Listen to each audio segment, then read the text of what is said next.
listening to the AFTERBUZZ TV network, now the largest new media platform on the web, and your #1 source for after-show entertainment. Very good, Keith. Johnson.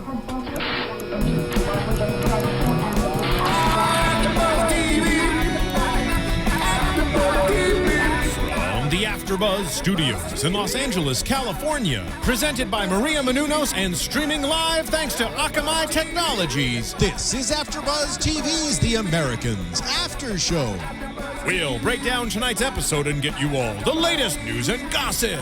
And now, another post-game wrap-up show for your favorite TV show. It's AFTERBUZZ TV's The Americans After Show. Yeah. There's the drop. That comes in hard, like Wang. That music you hear means it's time for the Americans AFTERBUZZ After Show. I'm Joe Braswell. I'm joined by my main man, Joe Sanfelippo. What is up? I can't do it. I can't sell that. You sure the hell can't do that. No, I can't sell that. You can't sell the crap out of that. How you doing, Joe? I'm fantastic. How you doing, Joe? I'm doing great. We are not joined by the lovely Jennifer Golden. JTJ, Jen the Jew, as she calls herself. Right, Joe? No, she's not here.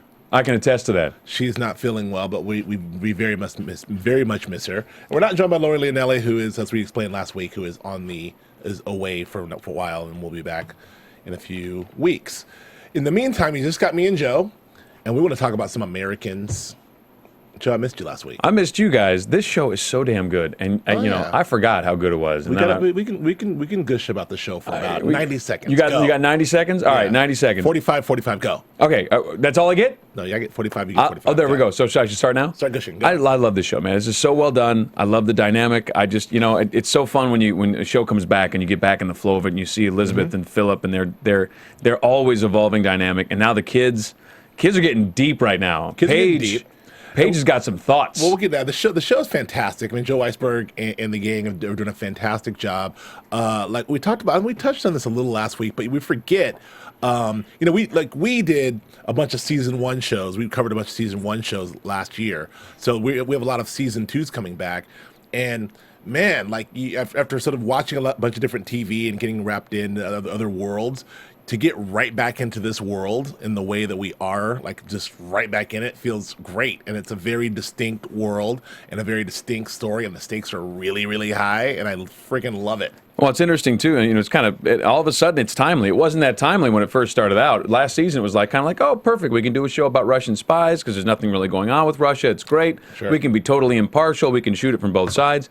Now we've got this whole thing, blowing up all of a sudden over in the Ukraine, and this all comes into a different, a slightly different perspective. I mean, we're far away from, return of the Cold War, but we definitely have got, some things with Russia aren't as rosy as they once were. No, and it's very funny to see older Americans and hey, even guys our age, look at this, and it just there's almost a comfort in having a familiar enemy that you kind of well, we grew up disliking you, and we're told that we had reasons why, and now you're acting out with this Crimea thing, and it's very interesting psychologically. It's almost comforting. Sure. Because you're like, oh well, I know how we do with this guy. We'll feel this way. It's kind of nice.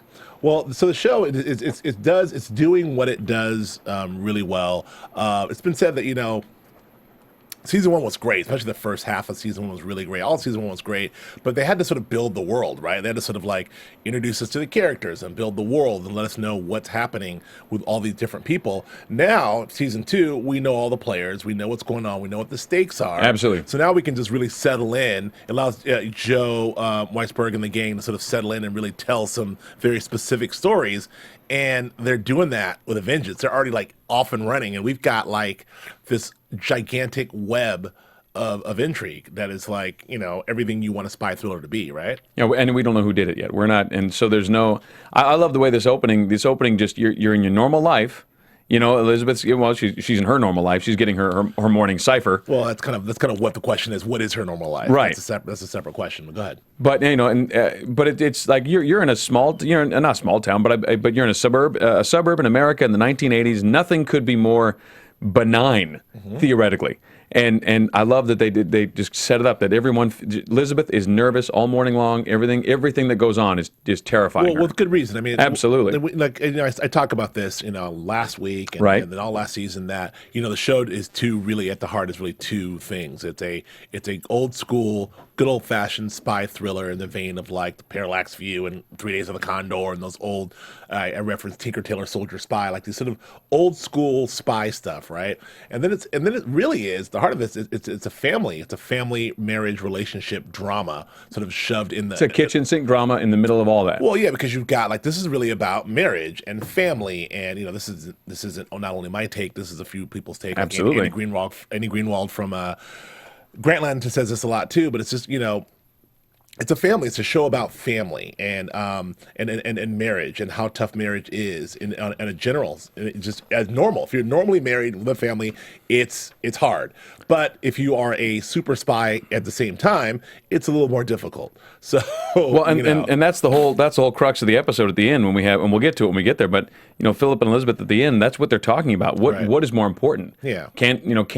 How can we keep doing this? How can we? It's not the same now. It's just not. And Philip says, we'll have to learn to live with it. We've learned to live with everything else. Right. But for her, I think everything has changed. I mean, seeing that family decimated like that. Yeah.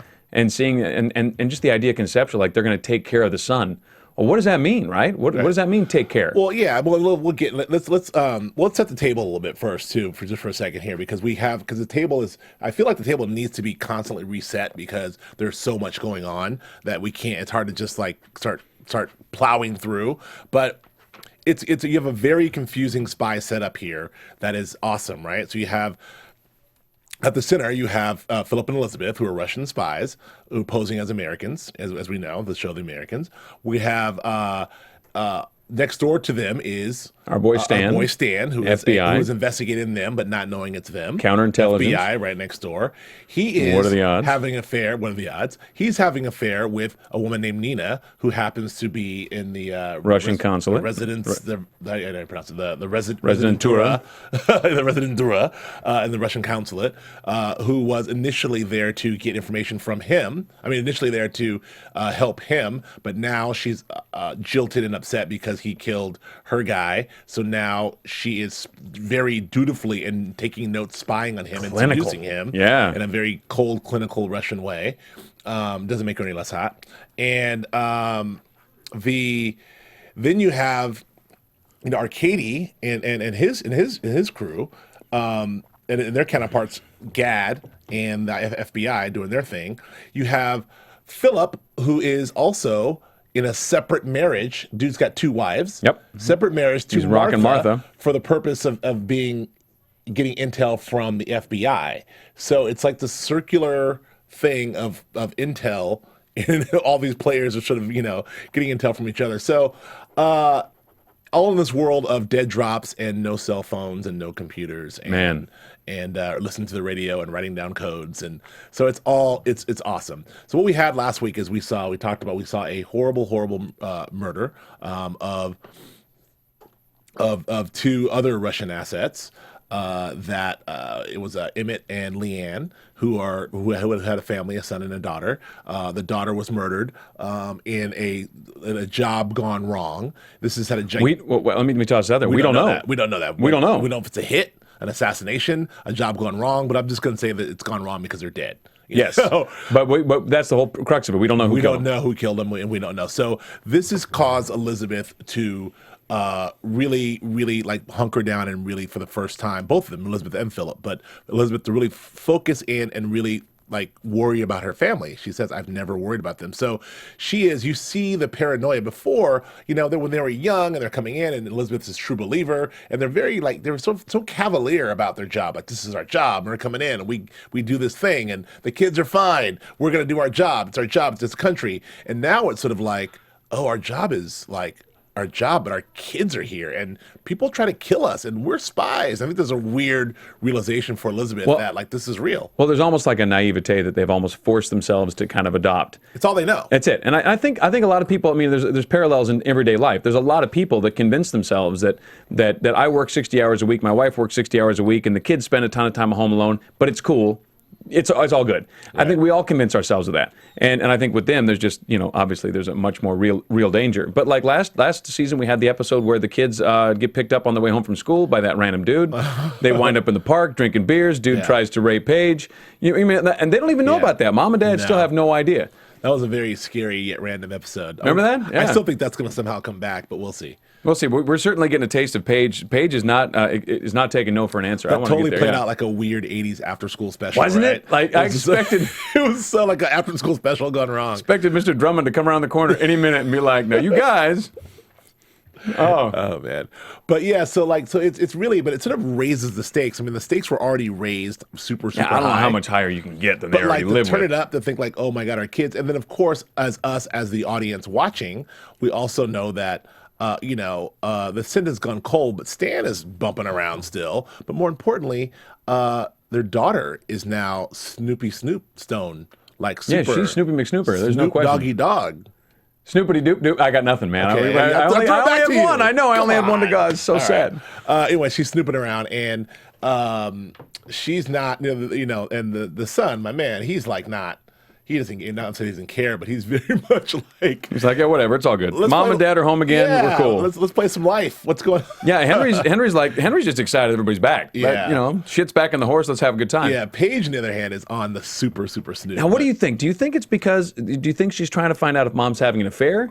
She doesn't know. No, Yeah, she has no idea. I think she thinks Mom's having a fling. I think. Well, I think that's would be her thought, but I think that she knows something's not right in Moscow, if you will, not Denmark. Right. And she's Denmark. trying to figure out what's what. She walked in on some rough stuff last week, man. Yeah, you weren't here you. to comment on that, but that was definitely stick with you. That wasn't like Mom and Dad on. That was very specific. They could have made so many choices, and they went that way. That's what I said. It was they caught in two letters.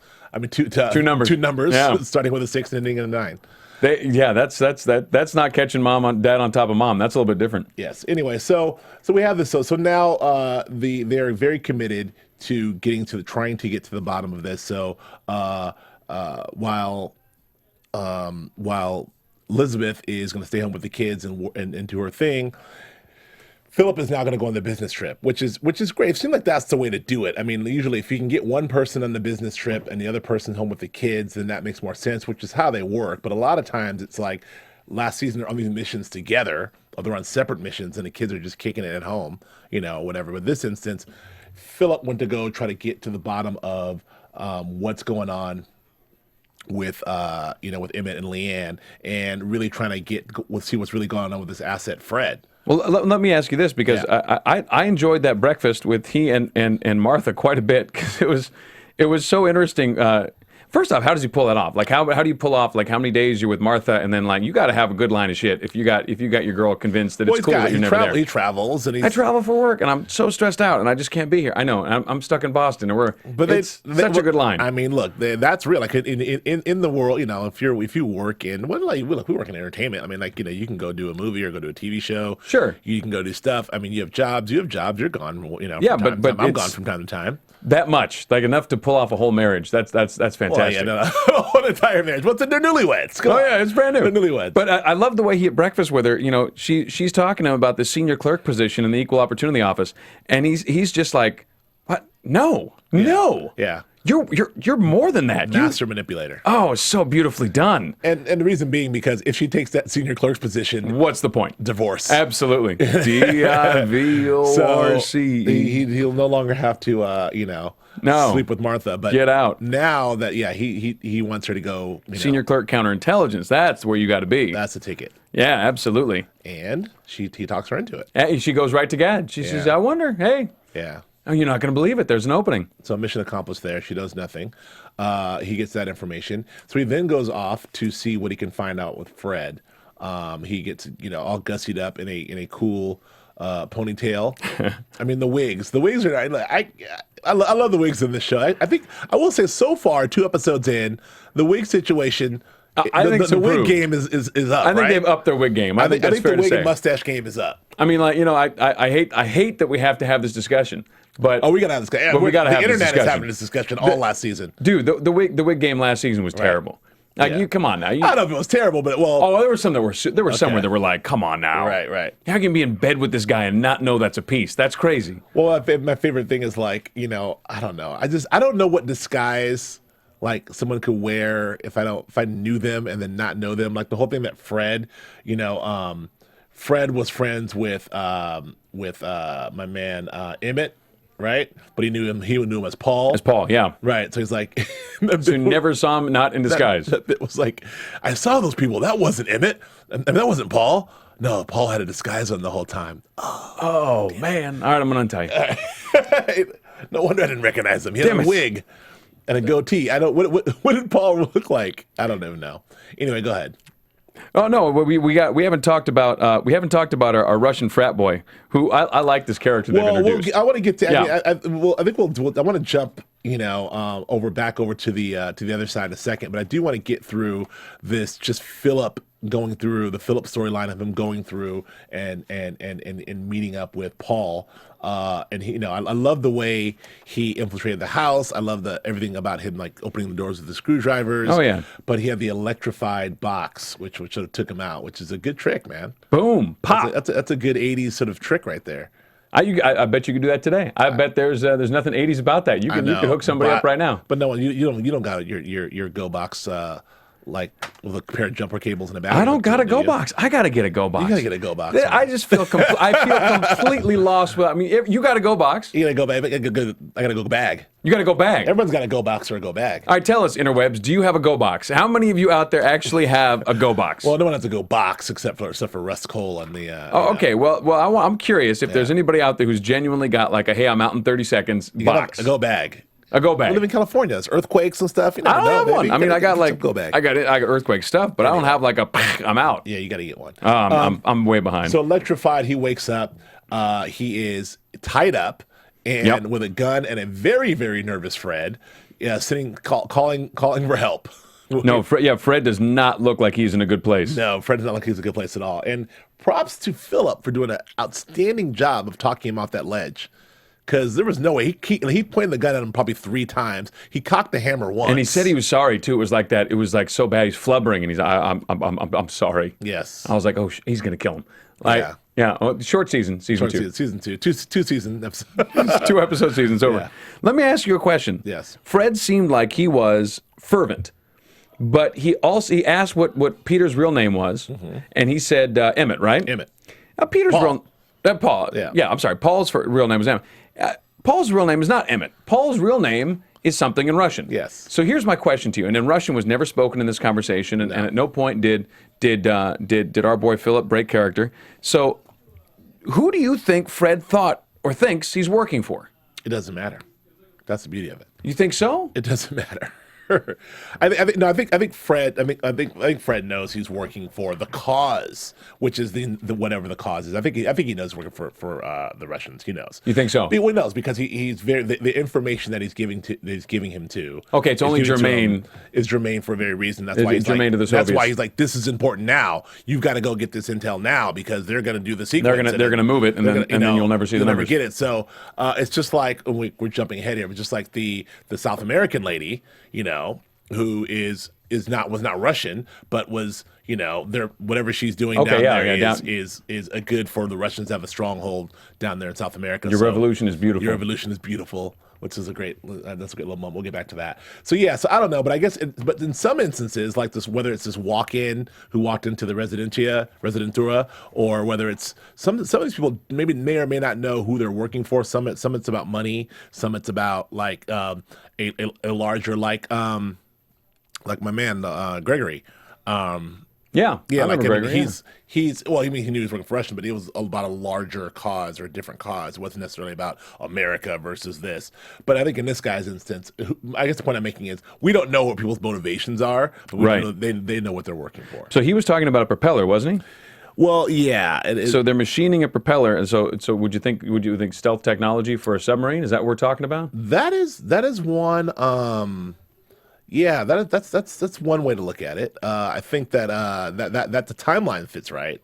Yeah, because we're not using props in the 80s for anything that's going to be of any air value. The timeline fits that we were just about to get into the stealth world, which would really freak the Russians out. I didn't do my due diligence on what's happening right now in we the don't whole know. world. You Oh, you mean 82? 82. Yeah. Last year we were jumping ahead a lot and being like, well, you know, but now Star Wars. But now I didn't really do that. But that sounds about right. I think technology. That would be a worry. That would be a bother to the Russians. I think so. So he's able to talk his way out of that situation. He's able to sit down and really have a nice heart-to-heart with Fred. Get out of there, have that call, that conversation with Elizabeth in the meantime, who at the home front, she has to take care of the kids and gets a distress call that she has to go handle. She has to go deal with the coked up congressional aide. Yes, and she has to go deal with that situation and has to figure out how to do that. And which is, again, the stakes are raised because she's like, I can't leave my kids here because they're not safe here. Right. So before it'd be like, oh, kids, I got to run to the store or whatever. You know, I mean, that's not happening anymore because Lord knows who's outside in the van, you know. Right, you got the what you call it, the water company there, maybe not. Yeah, who knows? You know, they're out there like watching, and there's mysterious cars going by, and I love that scene where she sort of walks out and just looks at the neighborhood, and everyone's That's kind of what I was saying in the beginning. Like all of a sudden, everything is gone. Everybody's other. a suspect. Yes. Yeah, I mean, everything safe is not safe. Right. You know, and that's a terrifying moment. I would imagine if you know, all of a sudden, all the things you thought were okay, Right. they flipped on you. Everything's grown barbed wire and knives. And mainly because you know how deep cover the shit can get because you're in deep cover. Yeah. You're deep cover. And you're not sure at this point. I mean, man, that's got to be terrifying. Like you've got people at the FBI. Gad isn't talking about it. Stan's not talking about it. So we know for sure the FBI is not they're not the people that killed Paul and Right. and his wife and, Right. and the daughter. So that's got to be more terrifying. If you know it's the Americans, at least you know who to keep your eye on. Right. But we have no idea who it is, and we haven't met this Cardinal person, and so the episode was called The Cardinal. Yeah. Could it be the Afghanis? Could it be like a rogue, whatever? Could it be people, you know, could it be Claudia, Instagramma, coming back? Instagram all mad? Claudia coming back to clean house and sort of straighten things out? Who knows? But that shot where she's looking out and like, there's a jogger, there's a stroller, there's it's really, any of those things could be a threat to them at this point. I love the idea of dropping your kids off at Raiders of the Lost Ark. And I remember when I got to watch Raiders of the Lost Ark, and I had nightmares for weeks. Oh, you did? When the Ark opens and yeah, I Virgin forgot Mary about that. turns all wrong and dude's Yeah. face melts, the whole 9 yards. I forgot about that part. But I didn't forget about that part because I only seen the movie 9,000 Oh, times. it's so But good. I forgot how I felt in that moment as a young lad. Actually, I don't think I was even born then. No, yeah, I know about you. So, but I love that. That's that is the safe spot. I'm going to drop you off at this terrifying movie, and that is the safest thing you're going to. There's no Yes. whatever you're going to see here is going to be better than what I'm going to see in my Right. real life. It was pretty smooth, but the way that whole thing happened. But Paige is not having it. Paige does not have anything that's off. You know, Paige and Henry's like, okay, mom. But Paige is like, what Negative, the- Ghost Rider. Wait a minute. Who you banging, Mom? What's going on? I'm going through underwear. Let me ask you this. Yes, ask me. We didn't spend enough time, I feel like, on our congressional aid because that But we didn't go there yet. We're going there now. Are we going there now? We're right now. Let's go talk about it. Okay, so she drops off the kids because she gets a phone call. Drops off the kids. She doubles back She doubles first. back. Oh, no, She doubles back to drop them off. right. And Because she's ditching whatever tail she's got. I love this. Oh, I missed that. I What can happened? I can ditch a tail with my kids in the car. That is how goddamn good I Did am. she have a tail? Or did she think she had a She tail? thought she had a tail. So she remember that she's driving past and they said, the movie theater's over there, Mom. Oh no, I'll double back. It's no problem. Oh, yeah. Boom. Yeah, she's just making sure the kids are safe. I'm Yeah, sure. she's making moves, man. Yeah, well, that's what spies do. So she drops the kids off. She goes to the thing, and she goes to handle this business. And we see the Elizabeth. You know, we haven't seen a cold-blooded, like calculated Elizabeth. Well, we saw her on the op and the threesome in the first episode, which was kind of cool. But like, we haven't seen Elizabeth do her thing yet. She's so efficient and she so handles. I mean, and it was a great device because we just in case you forgot just how badass and together Elizabeth was. Right. Here's the chick who's falling apart. Right. And I don't. What was she supposed to say? She is supposed to say, I'm having trouble with my car. Yeah, whatever she's whatever, supposed to yeah, say. that- yes. Try again. That's not it. Not it. I'm supposed to say I'm having trouble with my car. He's like, no, I'm having car trouble. Can you help me? Oh, Whatever it man. is. Like, yes, okay, fine. God damn it. Yes. But it was great. She's panicking. She's falling apart. She's completely destroyed. Elizabeth grabs congressional aid. Right? Is he alive? Yes, he's alive. pulls him over, talking to her the whole time, shoves her fingers down his throat, pukes him into the alley, throws him back in there. While she's talking. Unreal. Here's the thing. Blah, you got to make sure these guys, blah, blah, blah, blah, blah. And you, But what's don't also be his party girl anymore, be his girlfriend. Well, what's also cool about that whole thing is, I mean, the efficiency in which she handled that situation. You know, like she was taking care of the senator and making sure everything was okay. Congressional aide who wants to be a senator. I'm sorry, the congressional aide, while comforting the asset and letting her know everything's okay. She needs to pull it together. Only because she has been in this situation. She is now a veteran. She's been here for a long time. Like, how long have you been in? Da, da, da, da. She also is probably feels like a little more sympathetic to how these things can go. Whereas maybe last season, Elizabeth would probably smack her and like, get it together. You know, you're an agent. Yeah, you're probably right. But this one, she's like a little softer and it's like, you know what? You're going to be fine. You know, it all happens to us in our first time. Here's what you need to do. Relax. It's a long haul here. I think that she was a little more compassionate based on what she's going through right now. Because season one, Elizabeth would have just slapped her and told her to get together. Yeah. Oh, it's interesting, though. It's just a reminder of how high the stakes are all the time. Because I don't know about you, but I certainly had the thought where Elizabeth has to make a decision here. Is this chick worth keeping? Right. And you know, that's a terrible position to be in when you call your friends and the first thing they got to do is decide whether or not you're worth keeping alive. Sure. Like, hey, you're my buddy. Yeah, maybe. Like, today. How fucked up are you? A little over 5 minutes, you're my buddy. I may have to whack you.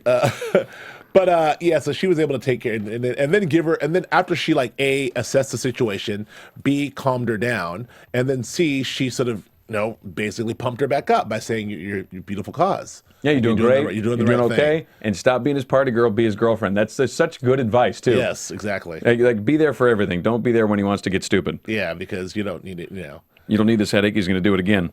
But did you think for 1 second when she was like, I'll be right back, I'm going to go get some stuff, I'm like, oh, yeah.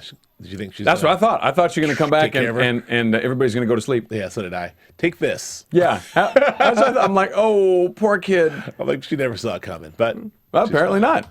Yeah. So she handled that business, went back, and everything seems to be fine. Had that conversation with Philip on the phone. Philip then sort of gave her the information and said, what's going on? They can hear the worry in each other's voice. They can hear the concern. Philip then, she's like, Martha's got 102. Right. And she's like, you got to go to Martha. And basically he's like, F Martha, makes a call to Martha and says he's stuck at the airport and goes home to his family.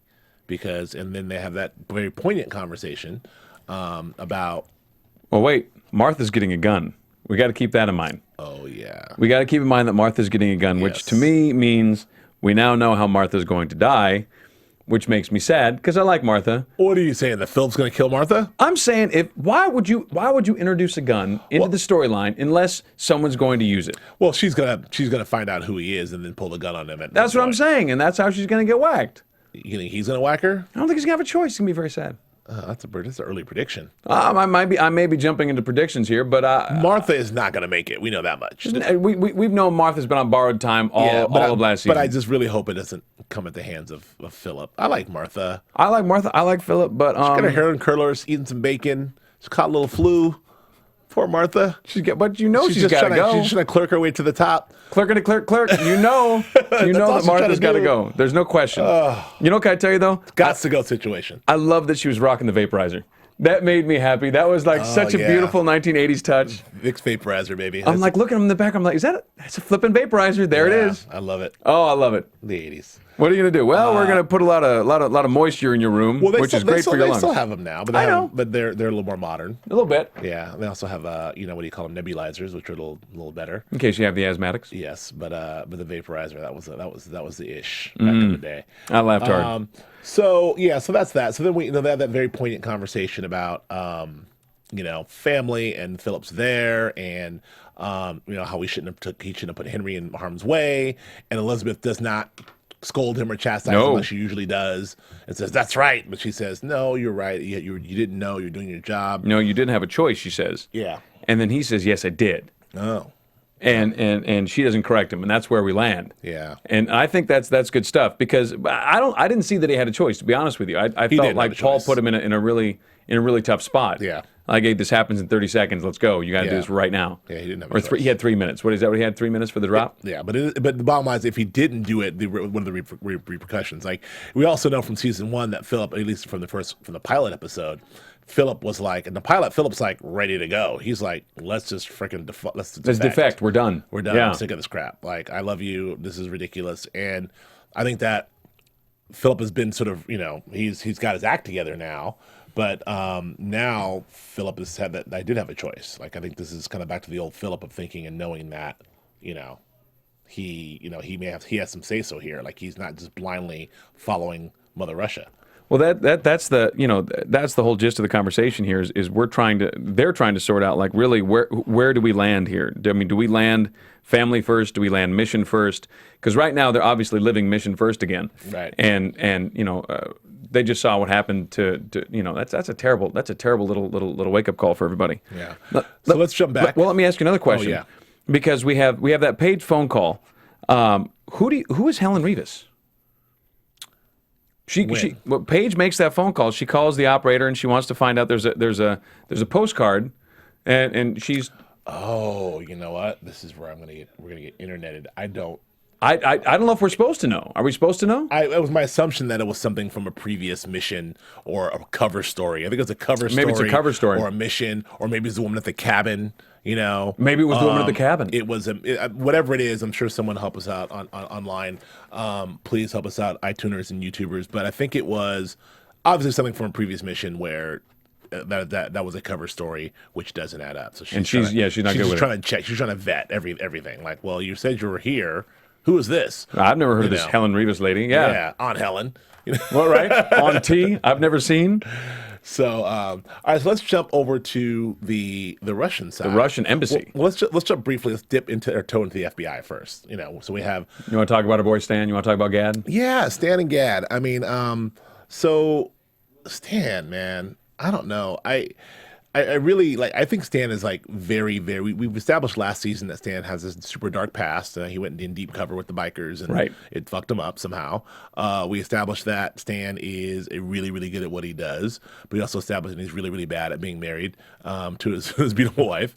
But so he's now involved in this whole Nina thing, and the thing about Stan is he's always sort of used this situation as this is, even though I am sleeping with this beautiful woman, this is still an asset that I'm working. I'm just getting the benefits of working her in this way. I mean, this is why he asked for the apartment, and Gad kind of knew about it, and this is kind of like, so Stan still thinks he's sort of like in control, even though he's having his cake and eating it too, right? He's getting to have his affair and getting to do his thing, but he's also still working his assets. So well, there's got to be such a just got to be such a crazed mind fuck when you have a beautiful woman who's made it her job to please you completely, not to be subservient, because that's not what she does, but she's aggressive with him, and she's possessive of him, and she makes him feel sexy and important. Yeah, and that's gotta mess with you on so many levels, especially if you're a middle-aged man who's been married for a long time. Sure, and you're grinding at work. I mean, they're just grinding. That's their job. It's a grinding gig, and then you have this little oasis. Yeah, where she makes you feel like $10 million. Yeah, I cannot imagine. And the way she does it, she plays him so beautifully. Because she tells him about the walk-in, and he says, oh well. She's got to feed him stuff. Yeah, she's got otherwise. And so it's going to check out. Absolutely. And so she feeds him the walk-in. Feed him bullshit. Because that guy's of no value to them yet. One way or the other, they don't know anything about him. Right. So she feeds him the walk-in, and then he says, I got to go. And then she says, no, your report can wait an hour.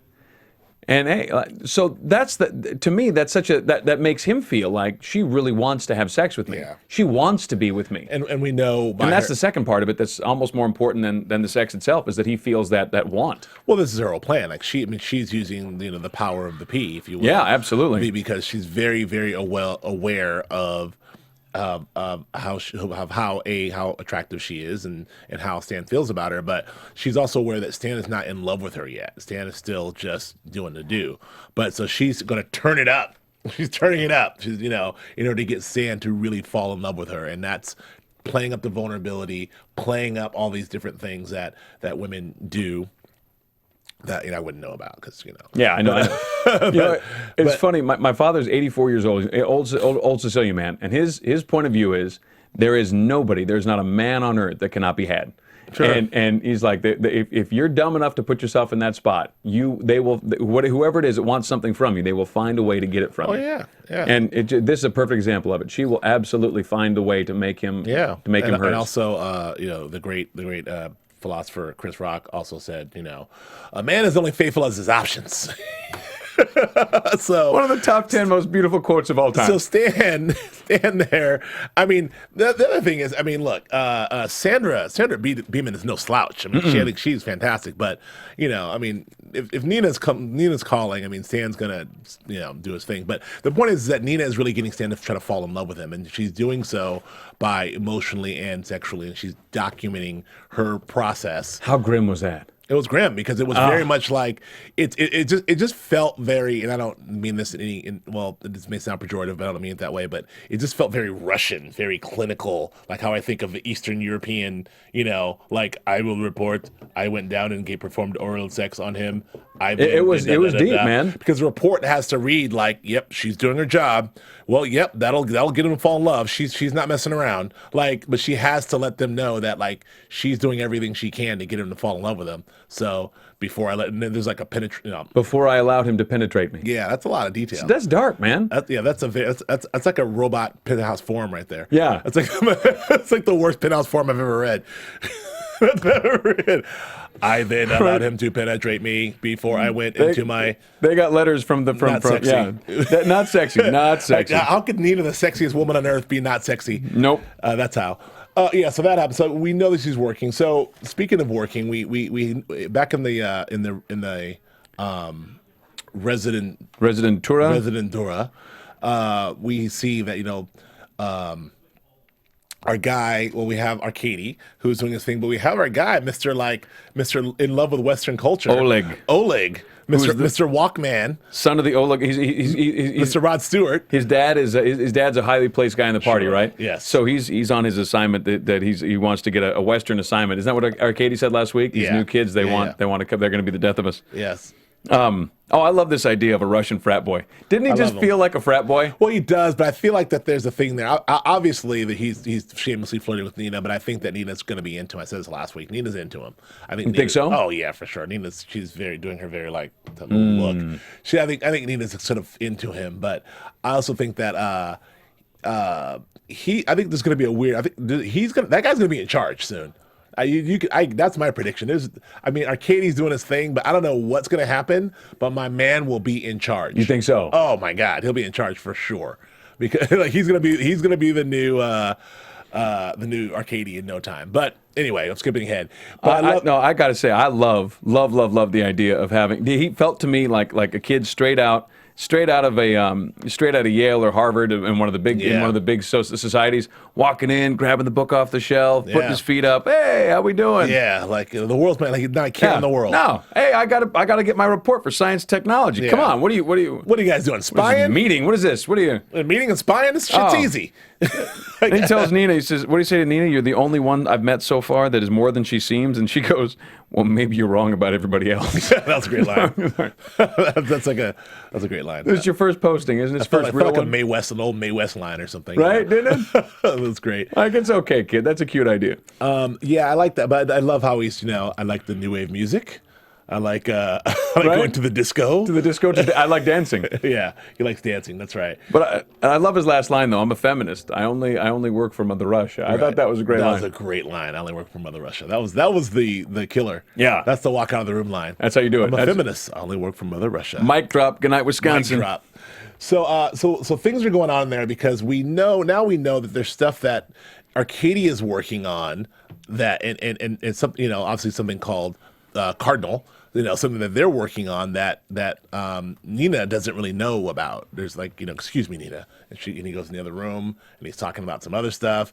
And Oleg doesn't know. He blew off Oleg for that. He blew off Oleg, to go and handle whatever this other thing was. And then we have the walk-in, We got our boy Bruce Demerand. Yeah, Demerand. Yeah, 36, Purple Heart, Vietnam. What are you doing walking into the Russian embassy? What's going on? Yeah, so he's in there. So he's got something to say. We don't know how or what or why. He works at the World Bank now, right? Yes. How do people get these gigs? I don't know. Listen, we don't live in Washington. We don't That's live in probably a LA. big part of it. nothing to do with the Beltway. That and getting up at 5 in the morning to go to work just doesn't seem like any fun to me at all. You just made everyone hate you, Mr. Hollywood. Hey, whoa. I'll get up at 6 or 7. I'm not getting. You roll up at the crack of noon. Okay, and listen. Do a voiceover. I do it my way. Audition, I do it my way. You do it your way. Podcast and go home and eat a pizza. Oh man, that's your life. I would never go home and eat a pizza. Whatever you. You're a racist. Whatever you. You are Italian. I am Italian. You got to throw out that racist stuff. Racist. You go home and eat some lasagna and a pizza. Racist. So we have this Bruce Dameron. He comes in, and so we know that Nina feeds him the information to Stan. To Stan. Stan then promptly goes and gets him checked out. And I love the pride. I love how Stan, when he has something for Gad, it's almost like he can't contain his like. My source is paying off.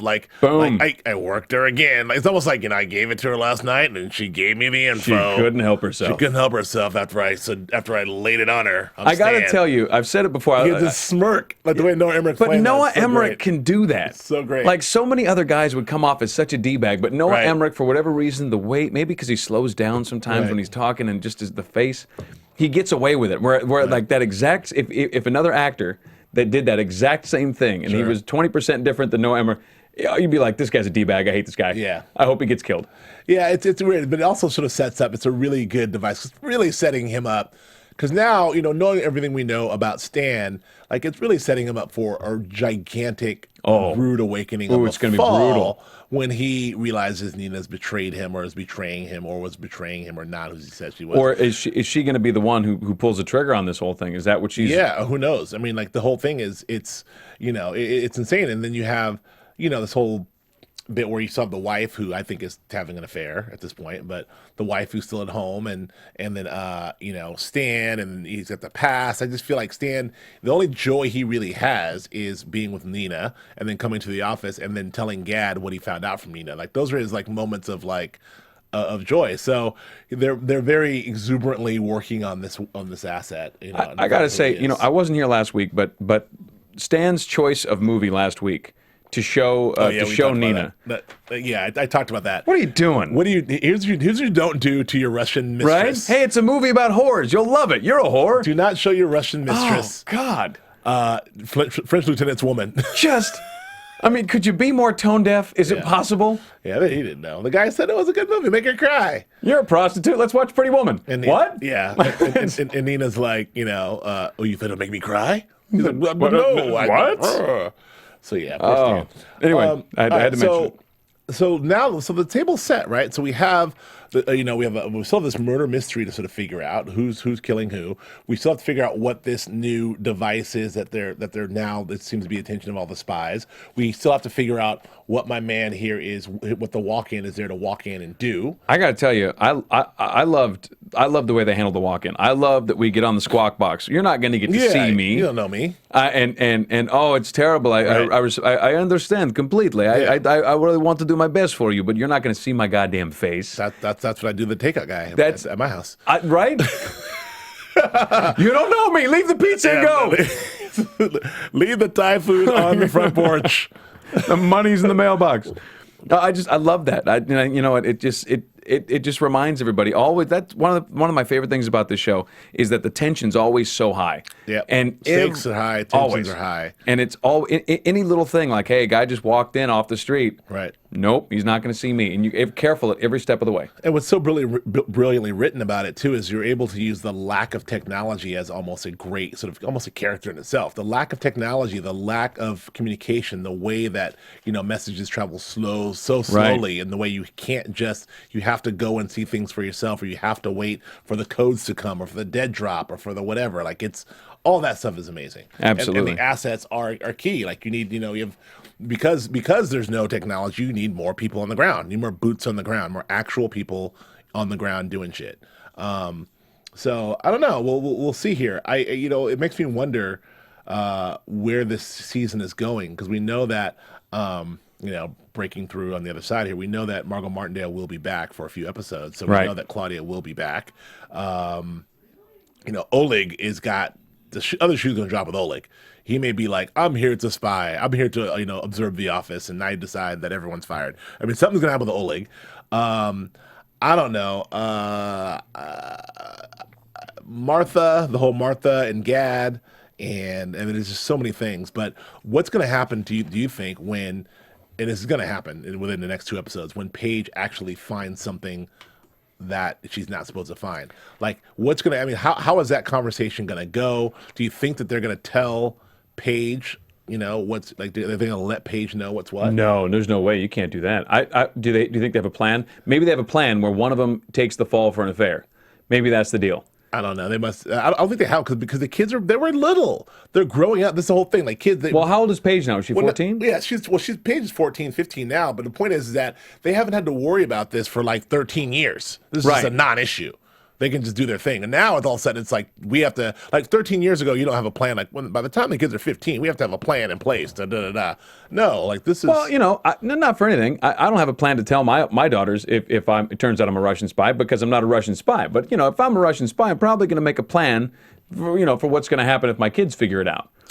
I'm just saying. 13 years in the future. Well, now it's not 13 years in the future. All I'm saying is, they got a plan. It's funny because, skipping ahead to the previews, I don't know if you get to the previews or not. I don't know how you watched it, but in the previews, there's definitely looks like a flashback of Elizabeth talking to our girl Leanne and Leanne saying something like, I wrote this all in a letter. I wanted my kids to know who we are. Here's the letters right here.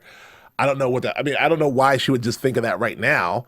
But she's like, the letter! I don't know. I gotta be real. I literally I'm yelling at the TV. The fuck? Why would you do that? Like, what is the purpose? If anything happens to you, the kids should know everything. Think about this. Letter. You grow up. You're 16, 17, however old you are. The son is 17, right? He didn't get accepted into college. Isn't that the deal? Right. So kid's 17. You grow up your whole life. You're an American. You said the Pledge of Allegiance every day at school. You've had patriotic assemblies. You've spent your entire life part of this country. And then it turns out your parents are Russian spies. Now, do you go, I get it now. I'm going to Russia? Yeah. No. You go, well, then they're terrible people, and I'm moving on with my life. I'm guessing. That's my assumption. But, I don't know. That letter seems to me really goofy. Yeah, I don't know. We'll see. Well, we don't know how goofy it is till we see what happens next week. But one thing the show isn't is goofy. So that's true. I really, we'll see. All right, so that's all I got. That's all I got. I think we covered it. I feel good. I feel good about that. I'm sure we'll see what happens. Oh, I think we crossed our T's, dotted our I's. Maybe we did. I think we didn't have JTJ here. We didn't have Lori. No, so it's an uglier podcast. There's no way around that. No, because we don't have the beautiful two ladies here to make us look better. But I don't. Do you have any news and gossip? I don't have any. I do have that. People are talking about, like, I did see a think piece earlier about why aren't more people excited about The Americans? Why aren't more people watching The Americans? It's not doing bad in the ratings, but it just feels like it should be a, water cooler Breaking Bad style show, Mad Men, Game of Thrones style show.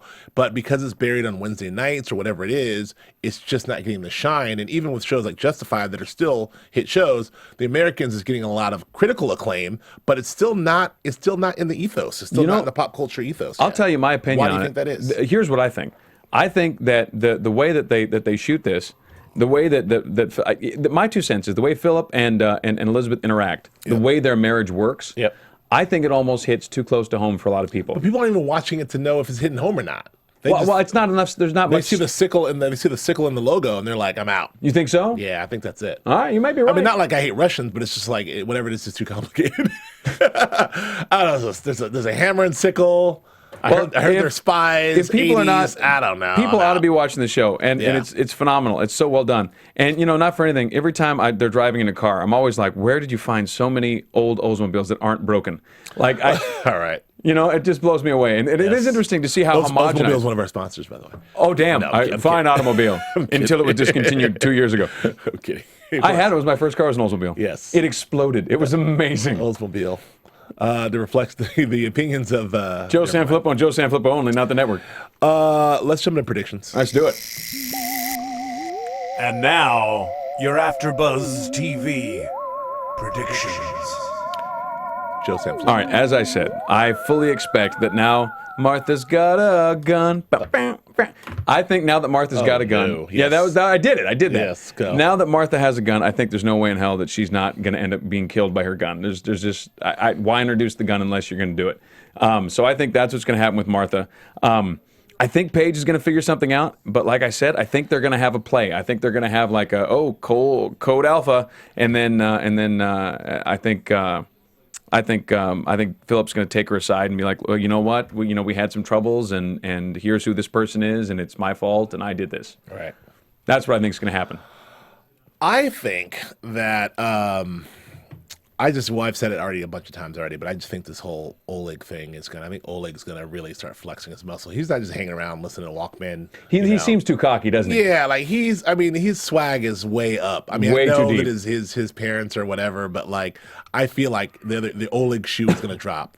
The other, what's the Russian thing for shoe? Don't know. I don't speak Russian. There's Hovinus. I got nothing. Drop. So we'll see with Oleg. I think Oleg's going to reveal himself as something more powerful than he is next week in the very near future.